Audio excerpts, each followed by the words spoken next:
Assalamualaikum warahmatullahi wabarakatuh. Berjumpa lagi dengan saya Mimi Lestari SPD, calon guru penggerak angkatan 6 dari Kabupaten Penukal Aba Plematang Ilir. Kali ini saya telah menyelesaikan aksi nyata pada modul 1.4 budaya positif yang dihadiri oleh kepala sekolah dan juga rekan guru serta tenaga pendidik SD Negeri 19 Tanah Abang. Selamat menyaksikan guru-guru hebat. Wassalamualaikum warahmatullahi wabarakatuh.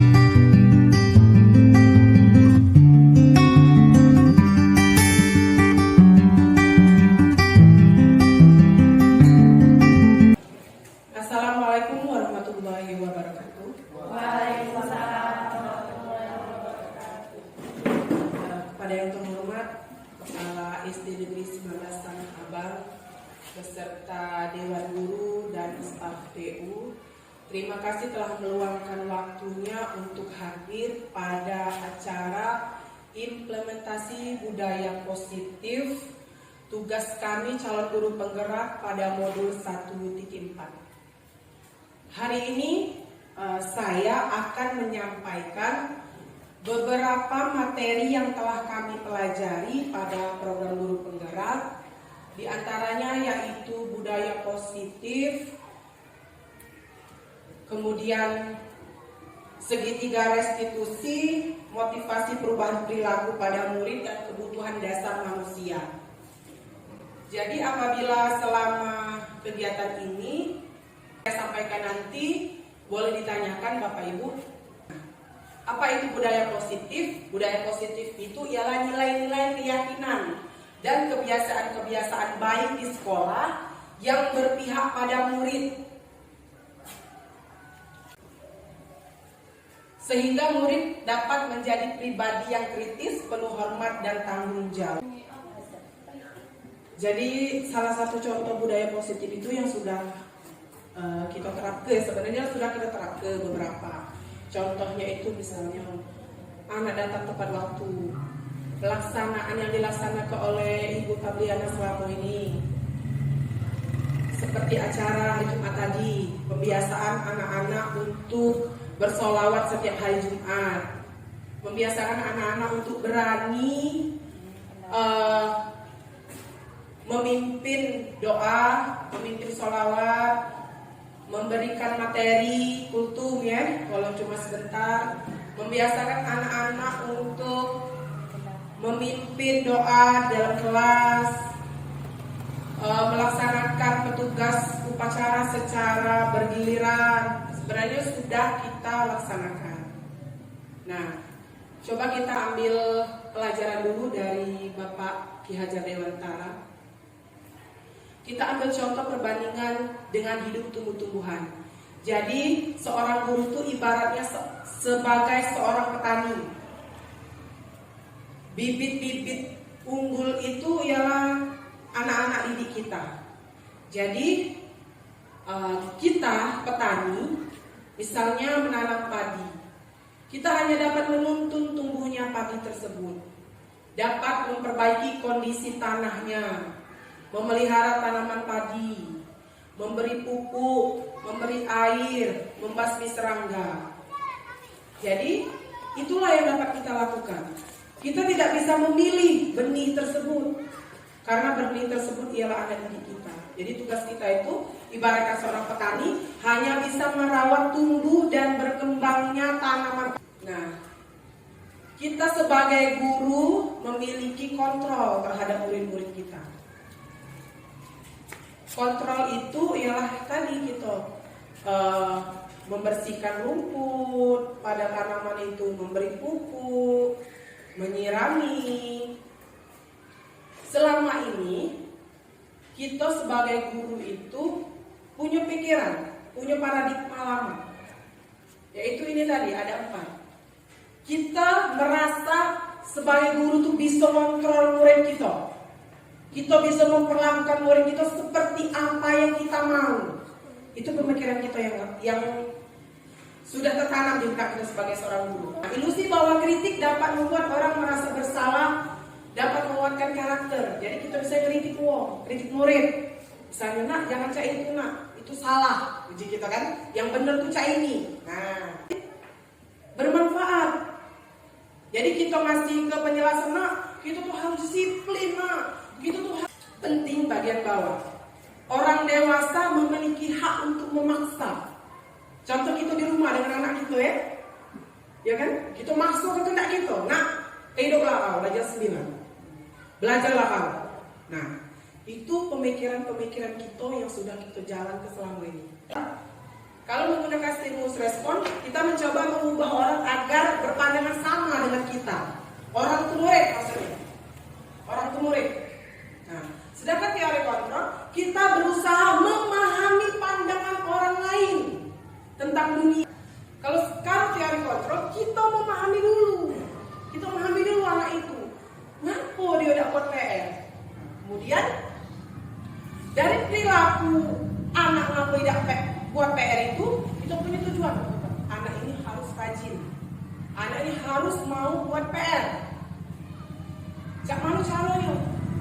Langkah selanjutnya dong. Oke ya. Kita ini dulu, kita perbandingkan dulu teori lama kita dengan teori yang dikenalkan sekarang. Orang lain bisa mengontrol saya. Yang kedua, perilaku buruk dilihat dari suatu kesalahan. Nah, selama ini kita jengok perilaku buruk anak dan buat PR tadi itu merupakan kesalahan dia. Selama ini kan. Terus yang ketiga, orang lain bisa mengontrol saya. Maksudnya kita bisa mengontrol anak didik kita bisa mengontrol anak kita di rumah, kita bisa mengontrol teman kita untuk memahami apa yang kita pahami. Selama ini kan kita ngajak, misalnya menurut aku benar pandangan itu, aku nak ngajak orang itu supaya memiliki pandangan yang sama dengan aku. Kemudian pemaksaan ada pada saat bujukan gagal. Nah, misalnya kita lah pojok murid kita, tapi dia masih tidak nurut, kita paksa biasanya kan. Model berpikir menang kalah. Kalau kita bisa merubah anak itu, berarti kita menang. Kalau selama ini kita memikirkan, kalau murid itu sudah nurut dengan aku, berarti aku menang. Dalam artian, berarti murid itu bisa aku kuasai, bisa aku kontrol. Itu kalau pemikiran ke saat ini ya. Yang teori kontrol ya. Hanya Anda yang bisa mengontrol diri Anda. Jadi murid itu juga dia bisa mengontrol diri dia sendiri, bukan kita sebagai guru bisa mengontrol murid kita. Kemudian Anda tidak bisa mengontrol orang lain. Kakek kalau sudah masuk ke tahap ini baru paham ya. Ininya dulu, penjelasannya dulu. Nah, kolaborasi dan konsensus menciptakan pilihan-pilihan baru. Kakek ada di restitusi. Model berpikir menang-menang. Maksudnya guru berhasil menanamkan nilai-nilai kebaikan kepada siswa dan siswa dapat menerapkannya berperilaku sesuai apa yang dia pahami dan perilakunya menjadi lebih baik atas kesadaran dan nilai-nilai yang dia yakini kebenaran. Apa makna disiplin? Menurut bahasa Latin dari kata disiplina artinya belajar, kemudian berkonotasi dengan disiplin dari diri murid-murid menurut Socrates dan Plato. Kemudian disiplin membuat orang menggali potensi menuju sebuah tujuan apa yang dia hargai. Namun dalam budaya kita makna disiplin berubah menjadi sesuatu yang dilakukan seseorang pada orang lain untuk mendapat kepatuhan. Kecenderungan umum menghubungkan kata disiplin dengan ketidaknyamanan, bukan dengan apa yang kita hargai atau pencapaian suatu tujuan mulia. Ini makna kata disiplin. Lanjut ya. Nah, jadi untuk kita menerapkan teori kontrol itu kita harus memahami dulu teori motivasi perilaku manusia. Maksudnya yang mempengaruhi seseorang itu meyakini bahwa sesuatu itu benar atau salah.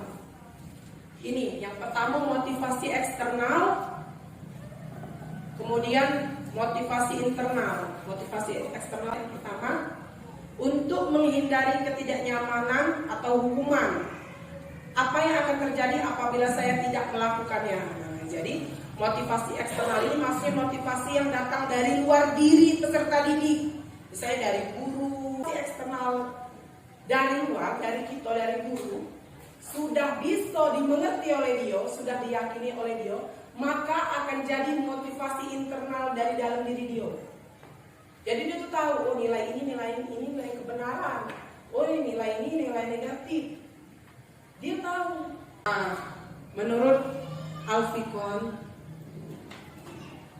terus saya mengemukakan baik penghargaan maupun hukuman adalah cara-cara mengontrol perilaku seseorang yang menghancurkan potensi untuk pembelajaran yang sesungguhnya. Menurut Kon, secara ideal tindakan belajar itu sendiri adalah penghargaan sesungguhnya. Jadi menurut Bapak ini, contoh kalimat hormat dan bekerja. Kami meyakini bahwa sangat penting untuk menghormati semua orang dan barang milik orang lain. Itu kalau dijabarkan lagi ya. Tadi kan ada barang orang lain tadi kan. Kemudian kami meyakini bahwa sangat penting untuk mengerjakan segala pekerjaan atau mengikuti kegiatan yang telah ditugaskan. Ini untuk belajar bekerja itu maksudnya. Sampai sini ada yang ditanya belum? Belum. Ya, terus. Nah, sekarang kita beda ke hukuman, sanksi, dan restitusi. Bila melihat bagan ini, disiplin merupakan identitas berhasil dan hukuman merupakan identitas gagal. Maksudnya disiplin itu kita nganggap pula berhasil kalau muridlah disiplin. Kemudian kalau kita menjauh hukuman itu dengan murid, kita nganggap karena murid itu gagal jadi kita jauh hukuman. Maksudnya dia tuh melanggar apa yang telah kita sepakati tadi. Nah, disiplin terbagi dua, yaitu disiplin dengan sanksi atau konsekuensi dan disiplin dengan restitusi. Kita lihat yang hukuman. Ada hukuman, ada sanksi, dan restitusi. Hukuman itu sesuatu yang menyakitkan harus terjadi. Tahu kan hukuman bisa kita hukum budak lari keliling lapangan atau tegak. Kemudian hukuman itu tidak nyaman untuk murid, pasti dalam hati dia kan pasti tidak nyaman. Kemudian korban mendapatkan keadilan. Misalnya murid tadi jahili kawannya, kita tuh berharap murid yang dijahili itu mendapat keadilan untuk kita kan, dengan kita menghukum pelaku tadi. Ya semua guru tuh melakukan ini lah, termasuk aku juga. Masih juga aku masih melakukan ini, walaupun lah tahu. Nah, kita sama-sama kita rubah dikit-dikit dulu. Nah, kemudian sanksi. Sesuatu harus terjadi, sanksi itu. Kemudian tidak nyaman juga untuk murid. Korban bisa diabaikan. Maksudnya tidak usah kita ikut sertakan saat hukum budak itu. Bisa kan, tidak tahu kan, korbannya bisa tidak tahu kan. Kita bawa pelaku ke kantor, tulis, saya tidak akan nakal lagi 10 halaman. Pacatnya korban tidak tahu kan. Nah, restitusi. Nah, inilah menurut filosofi KHD ini yang paling tepat. Kita kasih penguatan dalam diri dia. Karena kita kalau terus Apin tanggung kawan cek ini, apa yang terjadi dengan kawan Apin? Nah, dia dapat pelajaran dari pertanyaan kita itu. Kalau Apin terus nganggu kawan cek ini, Apin kayak jadi seperti apa besarnya? Nah, itu kita kasih pemahaman itu dari pertanyaan-pertanyaan itu. Kita tunggu jawaban dari dia. Kalau dia diam, pernah kan nyoba diam muridnya? Kita arah ke jawaban yang benar, ngarah ke tapi jangan kita jawabnya. Kemudian korban mendapatkan ganti, maksudnya itu dia tuh merasa, oh iya, aku ini diperhatikan sudah tuh. Dia juga harus hadir saat kita ngasih pemaknaan dengan murid kita tadi, dengan yang salah tadi. Dia juga tahu kan, oh berarti kalau aku main itu aku kan itu harus dapat ganti dari aku. Kemudian selanjutnya. Nah, sekarang Bapak Ibu bedakan hukuman atau konsekuensi dari kalimat ini. Yang pertama, mencatat 100 kali di dalam buku dengan kalimat saya tidak akan terlambat lagi karena terlambat ke sekolah. Itu hukuman atau konsekuensi?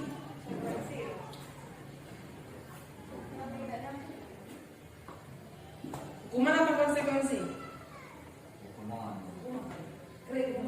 Ya, hukuman ya, benar, hukuman.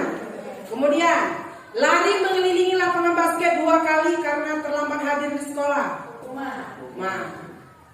Oke. Membersihkan coretan yang dibuat di meja tulis, Ya, konsekuensi.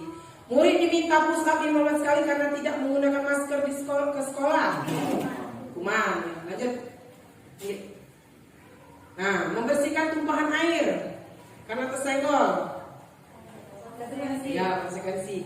Kehilangan 10 menit jam istirahat untuk mengerjakan tugas karena terlambat datang dan tertinggal pelajaran sekolah selama 10 menit. Konsekuensi.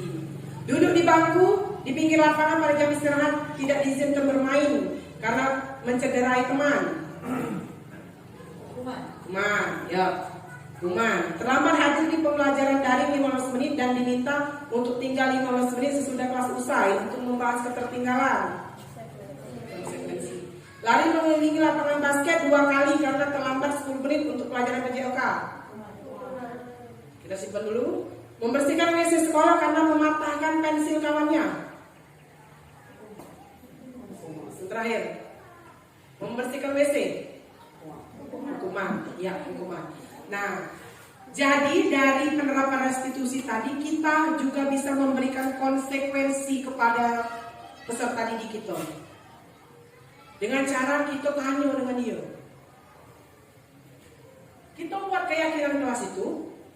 Kita jelaskan juga, nak, apabila keyakinan kelas ini kamu lupa melakukannya, ada konsekuensi.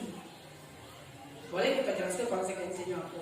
Tapi yang nyambung dengan kesalahan yang dia lakukan. Jangan tidak nyambung. Harus nyambung dengan kesalahan dia. Contohnya tadi, dia numpah ke banyu, selap. Dia motori, saya selap. Nah, sambungannya dengan yang nomor 2 terakhir. Lari mengelilingi lapangan basket 2 kali karena terlambat 10 menit untuk pelajaran PJOK.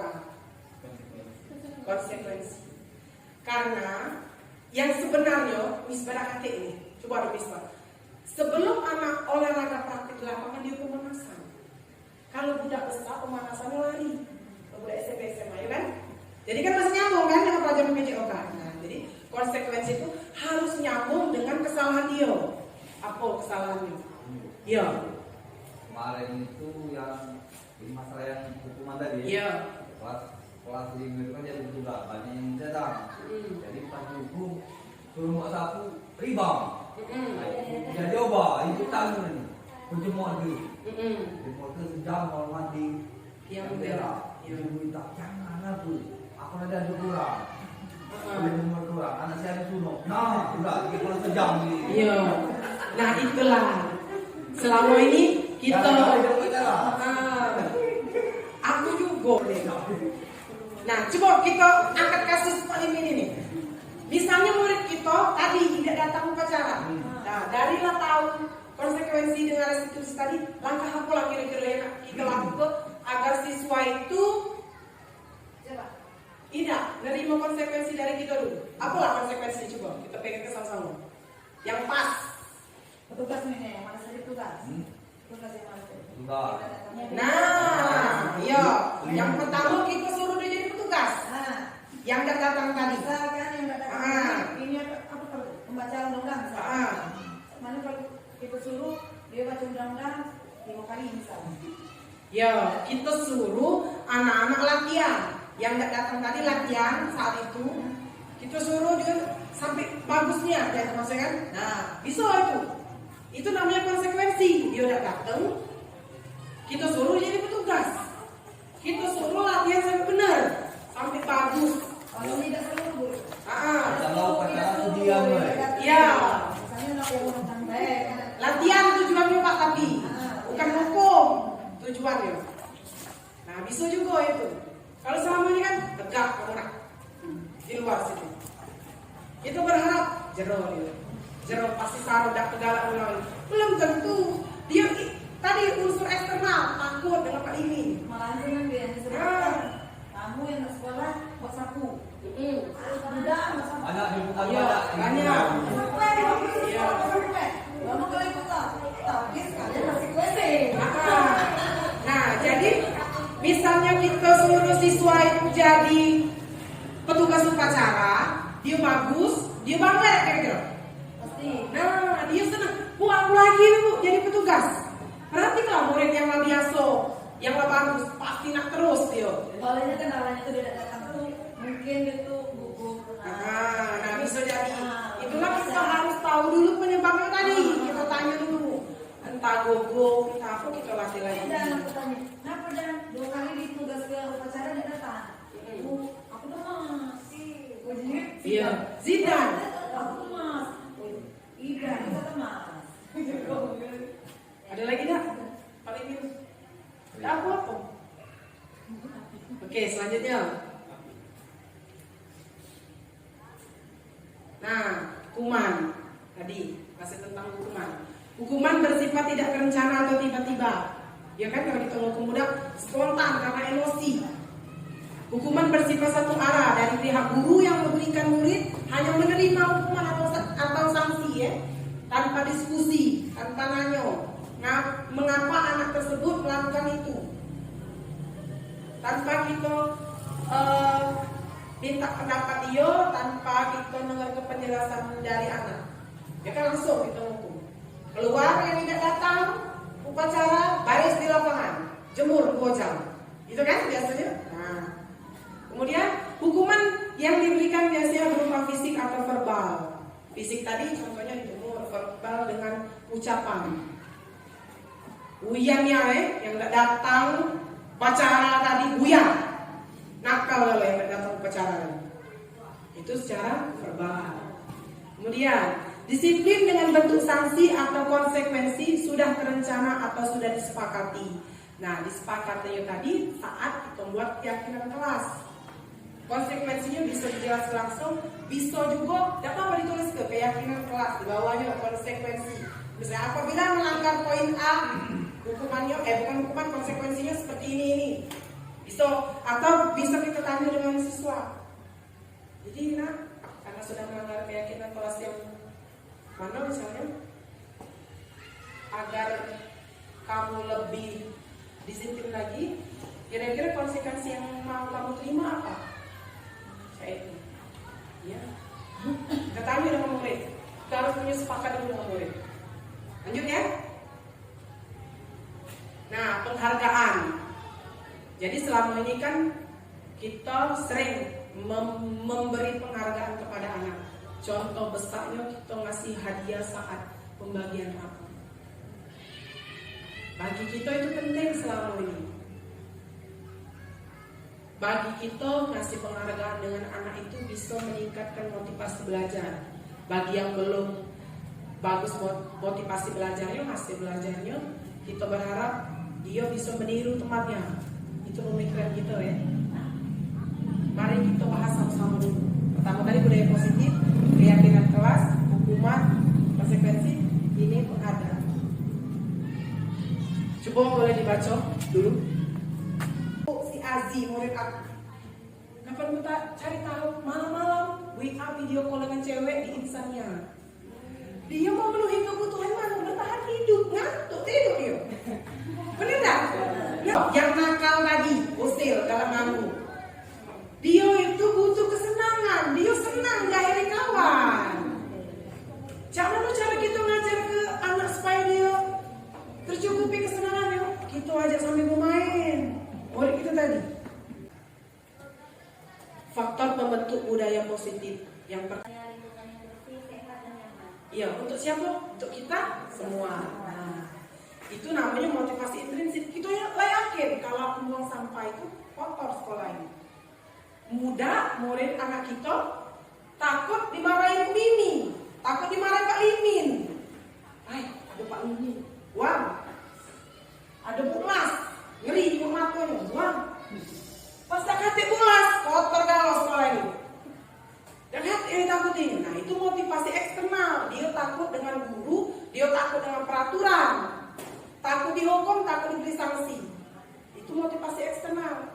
Kalau yang sadar Cak Limin tadi, itu intrinsik. Dia yakin nilai itu bagus, benar.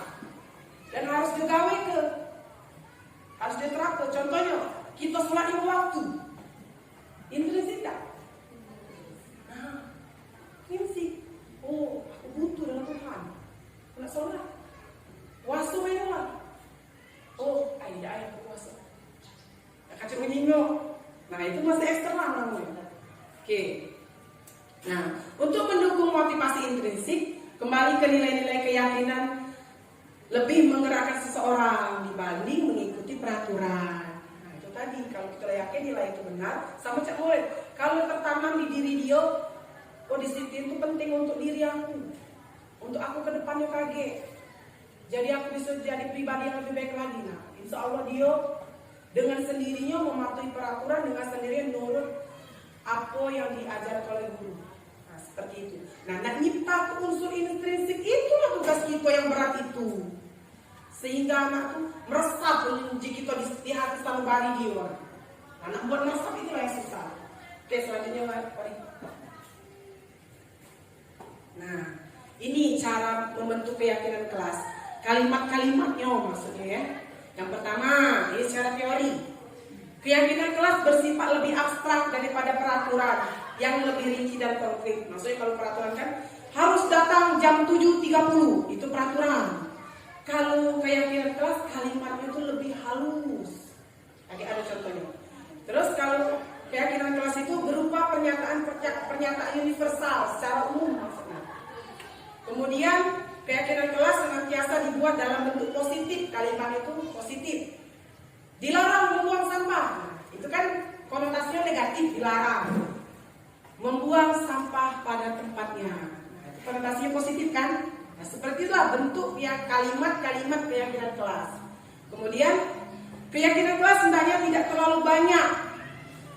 7. Kalau kami keyakinan kelas sebaiknya sesuatu yang dapat diterapkan di lingkungan kita, maksudnya sesuai dengan lingkungan sekolah juga kita tadi. Keadaan sekolah, keadaan murid, keadaan guru juga. Sekolahnya dengan siswanya. Kemudian seluruh warga kelas berkontribusi dalam pembuatan keyakinan. So, dari kalimat-kalimat itu kita sempurna ke kalimatnya tadi yang berkonotasi positif. Jadi murid tadi diminta misalnya seluruhnya boleh, seluruhnya. 25 murid, ada 25 orang boleh maju.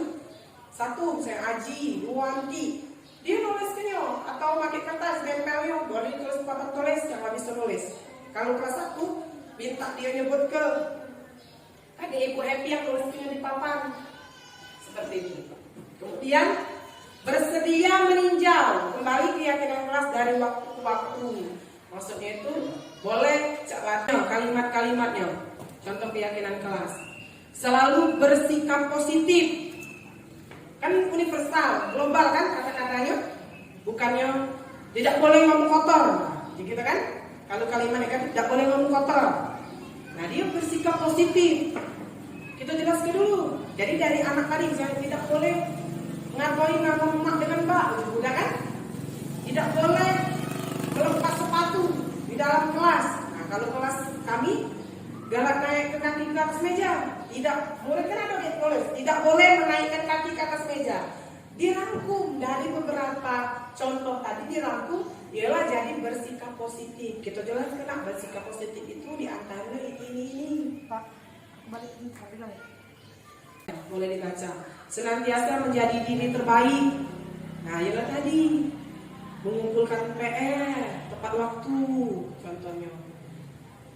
Selesai menulis kalau kelas 1. Kan tidak selesai kadang WP, kelas 6 juga kadang tidak selesai. Misalnya disuruh hafal perkalian, kelas 1 masih ada yang belum hafal. Misalnya dikasih waktu seminggu, harus bisa hafal dalam seminggu. Itulah contoh senantiasa menjadi diri terbaik. Dia berusaha untuk jadi yang terbaik di antara temannya. Percaya dan menghormati orang lain serta barang miliknya. Percaya, contohnya naruh duit, misalnya naruh apa dalam tas. Terus kelas tinggal itu kosong.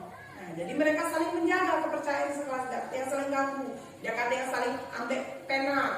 Itu maksudnya, kita jelaskan. Berkomitmen terhadap setiap tugas. Tadi mengumpulkan tugas tepat waktu. Senantiasa membantu. Ini untuk piket kelas. Kemudian setiap anggota kelas perlu belajar. Ya, kita belajar sehari-hari. Perlu senang. Nah, maksudnya banyak arti perlu senang ini. Perlu senang, merasa aman. Langsung kita jelaskan dulu-dulunya. Jadi perlu senang dan merasa aman ini tidak saling ejek, tidak membuat kawannya nangis, tidak saling ganggu. Itu kan perlu senang dan merasa aman. Jadi kalimatnya ini yang mudah diingat oleh murid. Jadi ketika dia buat salah tadi kita tanya, nah kamu ini misalnya Olive melanggar peraturan keyakinan kelas yang mana? Misalnya Olive ngatain kawannya, ngatain nama emaknya Anti misalnya. Olive, jadi Olive melanggar keyakinan kelas yang mana? Dijawabnya merasa aman bisa. Kita perlu senang, Bu. Nah, berarti Olive melanggar peraturan kelas yang perlu senang. Karena Olive sudah buat Anti nangis. Nah, seperti itu. Jadi kita ingat ke murid itu dari keyakinan kelas inilah. Kita ingat ke murid supaya berbudaya positif di lingkungan sekolah.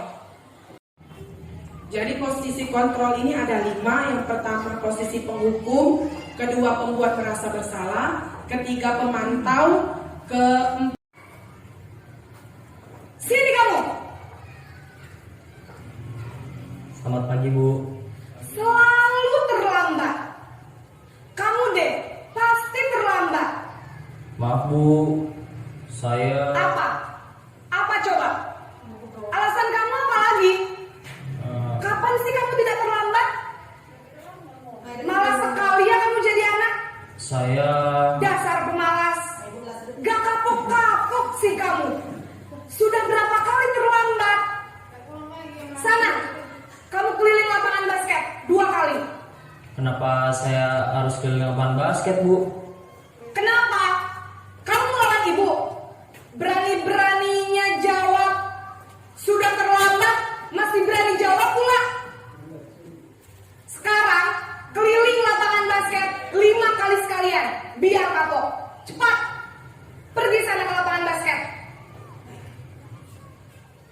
Posisi penghukum biasanya berbicara dengan nada tinggi, menghardik, menunjuk-nunjuk, menyakiti, Video dan tadi. menyindir. Hukuman bisa berupa fisik maupun psikis. Ibu dan bapak guru hebat. Dampak yang terjadi pada murid ketika guru berada pada posisi penghukum adalah murid cenderung akan memberontak, bahkan menyimpan dendam.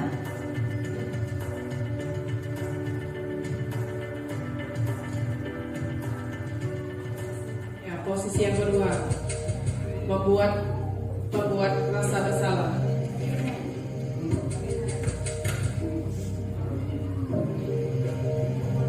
Naren,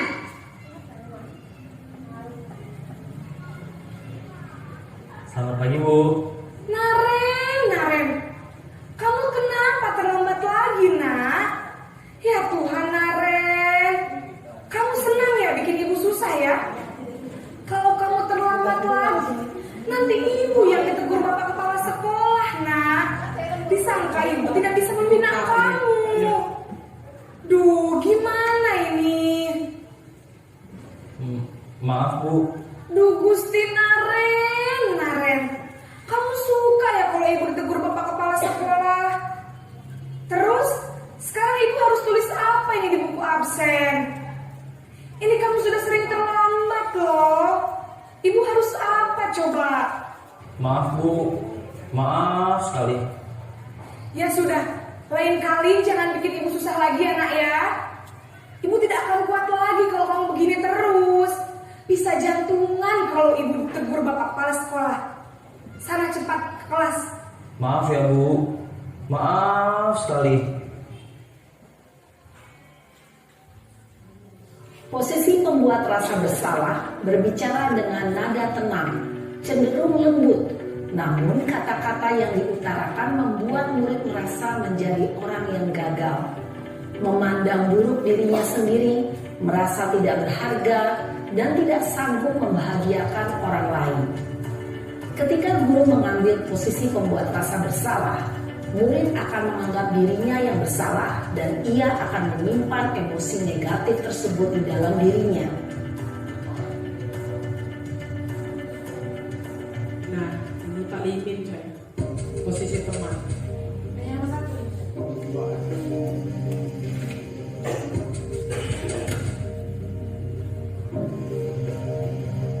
Naren,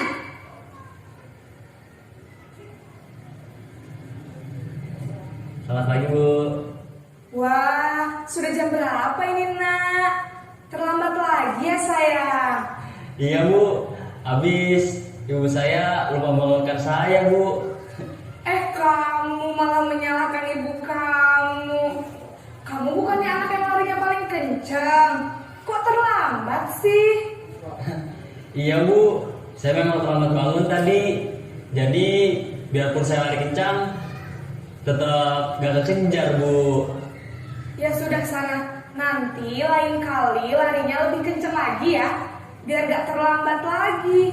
Bikin senang ibu. Demi ibu. Bisa kan? Bisa lah Bu. Ya sudah sana masuk kelas. Ibu beresin urusan absen kamu. Kamu ini ada-ada saja. Dalam posisi teman, guru berbicara dengan nada suara ramah, akrab, cenderung bersendal gurau untuk menjaga suasana tetap santai. Murid akan merasa senang, aman, dan akrab dengan guru. Identitas yang tercipta adalah identitas sukses atau berhasil. Namun, perlu diingat, karena ini masih dorongan eksternal, maka ada faktor ketergantungan dari murid kepada orang tertentu. Di sini guru absennya, sehingga di lain waktu murid bisa berperilaku baik, namun hanya kepada orang-orang tertentu saja.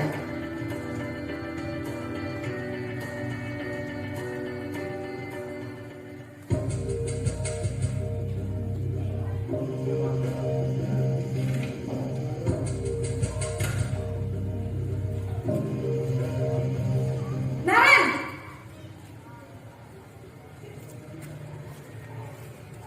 Selamat pagi Bu. Naren, apa peraturan sekolah kita tentang jam berapa kita harus masuk sekolah, nak? Kita harus di sekolah jam 7 Bu. Iya betul, sekarang sudah jam 7.20. Naren sudah tahu konsekuensinya jika terlambat hadir. Paham Bu. Saya harus tinggal kelas pas jam istirahat selama 20 menit.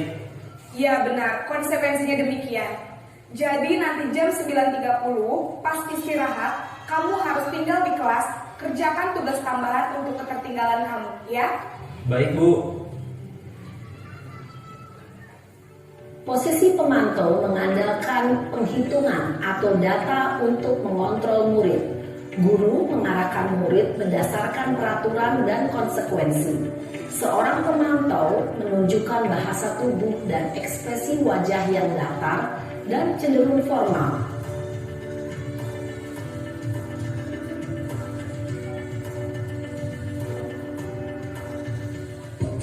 Disimak benar-benar ya kawan-kawan yang posisi manajer ini.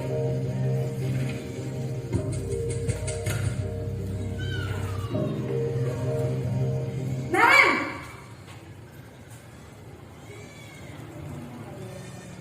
Selamat pagi Bu.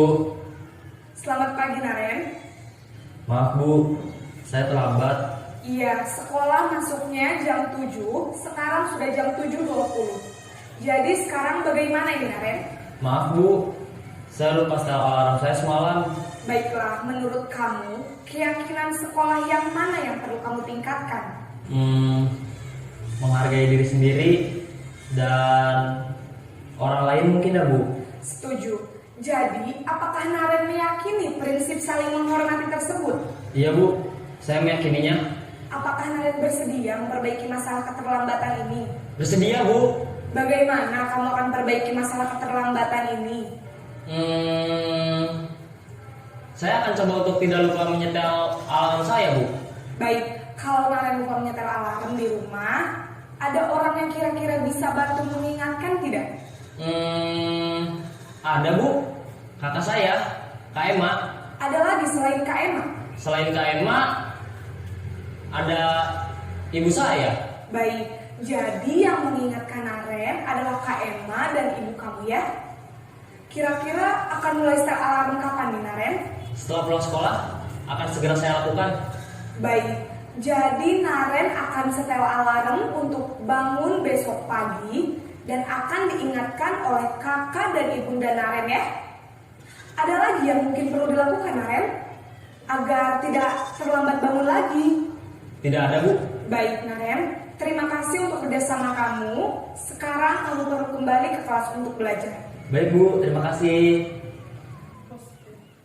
Posisi manajer adalah posisi kontrol yang disarankan untuk membimbing murid memiliki sikap disiplin yang positif. Jadi dari kelima posisi tadi yang biasa kita lakukan yang mana? Kalau aku penghukum, Samo pembuat rasa bersalah. Aku ketiga dan kelima. Ketiga dan kelima. Teman ya, teman dan manajer. Oke. Yang lain? Yang mana kau Pi? Biasanya Pi?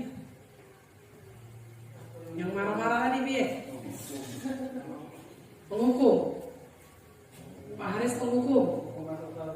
Nah, penghukum dalam pembuat rasa bersalah 1 dan 2. Oke. Pak Limin pembuat rasa bersalah dan teman ya? Yang pemantau tadi. Pemantau. Jadi, kapan ada PS10, Nah, kapan dia Pak minta aku kumpul dulu, kapan minta Ah. sempat 10 kali. berarti penghukum. Nah, Jadi kapan dia setengah tahun kumpul itu kumpul tuh. Ya sekarang itu coba dulu Pak. Apa yang baru bilang gitu. Oke. Nah, jadi menurut Pak Menteri, Mas Menteri, kita tuh guru idealnya yang nomor 5, manajer. Manajerial tadi. Jadi suaranya datar, idaknya gak nyegak, tidak marah-marah. Kita gali dulu penyebab kenapa anak tadi sangka dia datang terlambat. Kita diskusi dulu dengan dia kan. Kira-kira tadi cak mana misalnya biar tidak terlambat lagi. Jawabannya dari dia kan, Bu aku nyetel alarm. Atau Bu aku dibangun oleh Kak Emma gitu kan. Kalau kelas itu alasannya kalau lupa belum saya apa? Kan masih siang. Mm-mm. Nah itu Mm. mana kan? Pasca juga Mana walaupun usik masih ingat waktu mana caranya. Dia tanya kalau itu kan dia tanya mana? Kalau di makan sih kan ada jam kan? Kan berapa ya? Selalu lagi. Oh jam 11 uang dia tahu kan? Jadi balik-balik lagi. Bahas Natal. Jadi balik-balik lagi, kita itu tadi yang pertama ada konsekuensi dari keyakinan sekolah kalau tadi kan. Nah karena itu guru piket ibu tadi, ibu yang tidak bisa jawab tadi. Jadi dari keyakinan kelas yang kita buat antar kelas itu bisa jadi keyakinan sekolah. Itu kan dia terlambatnya, muridnya masuk kalau dia dewek terlambat. Dia melanggar keyakinan kelas pasti, keyakinan sekolah juga. Dari keyakinan tadi balik-balik lagi konsekuensi tadi. Apa yang dia terima? Konsekuensinya. Terus kita ajak dia diskusi. Oleh apa penyebabnya dia terlambat? Cak mana biar dia tidak terlambat lagi? Kalau dia terlambat, efeknya apa untuk dia? Bagus dah, itu arahnya ke situ jawaban. Bagus dah, rugi dah dia. Kalau dia jadi disiplin, tidak terlambat lagi, ke depannya kaget, cak mana diri dia jadi? Nah, intinya itu. Yang nak kita gali dari murid, sehingga dia menyadari, meresapi ke hati sanubari dia. Oh, kalau aku terlambat lagi, berarti aku lagi jadi cak ini, jadi cak ini, jadi cak ini. Nah, yang sudah dijelaskan tadi, itu termasuk ke bawah. Next. Nah, tadi ya, sudah ya, dia mau posisi kontrol. Lanjut. Nah, tadi sudah penjelasannya ya, menghardi, yang menghukum, menyakiti, menyindir. Membuat merasa bersalah, berceramah, mengatakan seharusnya begini-begini. Ibu kecewa dengan kamu. Tadi kan, ada galau kan di video tadi ini nih. Tadi baca lagi tidak? Lanjut siang. Lanjut. Nah, jadi yang manajerial tadi, dari kita nanya alasan dia, penyebab dia melanggar keyakinan kelas yang mana, kita nanya kaget dia, kalau dia masih cak ini, kedepannya dia cak mana, kalau dia tidak lagi cak ini, dia bisa jadi seperti apa, itu disebut dengan segitiga restitusi atau restitusi. Bagian-bagian tadi, dari pertanyaan-pertanyaan yang dia juga guru tadi. Ibu Rena guru ke dia. Nah, restitusi itu apa? Proses menciptakan kondisi bagi murid untuk memperbaiki kesalahan mereka, sehingga mereka bisa kembali pada kelompok mereka dengan karakter yang lebih kuat. Maksudnya kembali ke kelompok itu kembali ke kehidupan bermasyarakat. Lanjut. Nah, restitusi juga merupakan proses kolaboratif yang mengajarkan murid untuk mencari solusi tentang suatu masalah. Cak tadi kan, yang posisi manajer tadi, ini yang dibahas tadi posisi manajer restitusi ini. Jadi kita minta dengan murid itulah menyelesaikan masalahnya.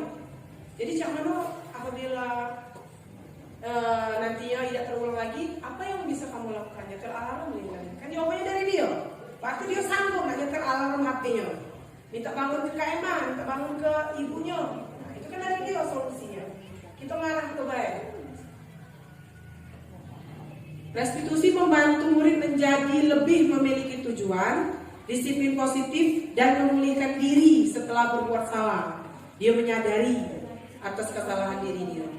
Nah, penekanannya bukanlah pada bagaimana perilaku menyenangkan orang lain. Maksudnya, oh jadi kalau aku tidak terlambat lagi, aku disayang oleh Ibu Mimi. Tidak lagi saya. Kita tuh berusaha agar siswa itu sadarnya bahwa itu penting untuk mereka, bukan karena peraturan, bukan karena guru, bukan karena kepala sekolah, bukan karena sekolah. Karena itu penting untuk diri mereka. Lanjutnya. Ciri-ciri restitusi tadi sudah ya, dari video tadi kan tawaran, kita nawar tuh bukan maksa. Menuntut untuk melihat dalam diri dia sanggup tak jalaninya, gitu kan? Nah, sudah next. Nah, ini langkah-langkahnya. Yang pertama menstabilkan identitas. Ibu guru tadi nanya kan, kita semua, ibu guru tadi ngomong kan, setiap orang tuh bisa terlambat.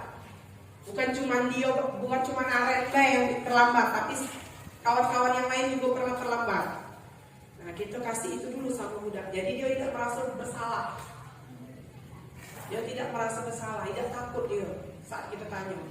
Kita buat kalimat, misalnya, oh iya nak, tidak buat PR ya? Yo, kawannya juga pernah tidak buat PR. Kayak itu, jangan, kau tidak buat PR ya? Jangan maksudnya itu.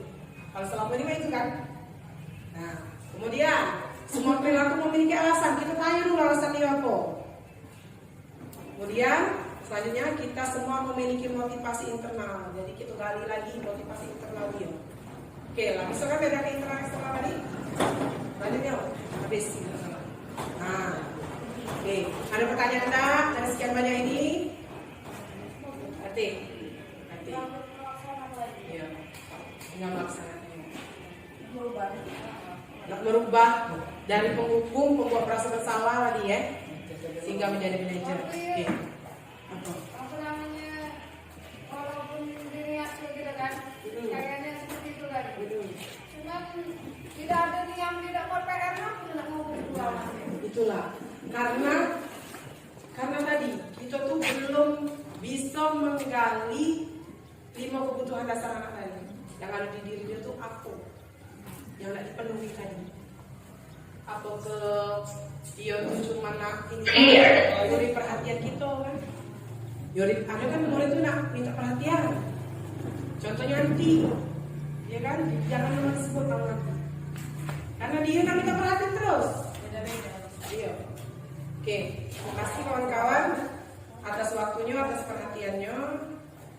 Aku pikir tidak banyak yang nak ngomong, tidak tahu banyak, jam-jam aku ngomong. Pikir tadi cuma sebentar, karena sebenarnya dari kemarin ini nih, karena aku sakit kemarin baru sekarang. Nah untuk kanva itu saya sudah cukup waktu itu Pak ya. Lain kali baik ya. Lain kali baik kita ada pertemuan lagi, kita bahas kanva sama yang visi misi. Kalau visi misi itu yang ada baik Pak ya, yang ada di sekolah baik, baik, pakai kertas. Baik kita di kantor baik apapun. Terima kasih atas waktunya teman-teman sekalian, Bapak Ibu. Senang sekali aku bisa berbagi. Kupikir aku tadi di depan ini tidak baca ngomong. Pikir 10 menit paling aku baca baik. Ternyata antusias kawan-kawan luar biasa. Saya berharap besar kita semua sama-sama Pak ya, Ibu, kita rubah yang kita biasanya ngecap budak nakal, ngecap budak buyan, ngecap budak pemalas, kita buang cap itu, kayak lemahkan. Kita rubah, kita jadi guru yang bijaksana dan bijaksini. Kita jadi guru yang cap Pak Misbah, yang dinanti pemuda, yang bisa dipeluk oleh anak-anak. Ya, dijenguknya rumah, dijemputnya. Oke, terima kasih.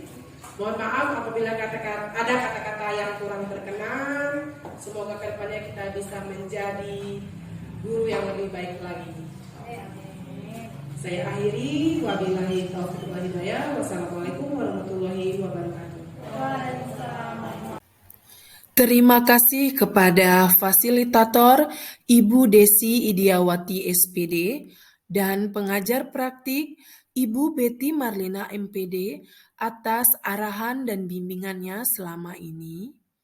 Akhir kata, saya ucapkan Assalamualaikum warahmatullahi wabarakatuh.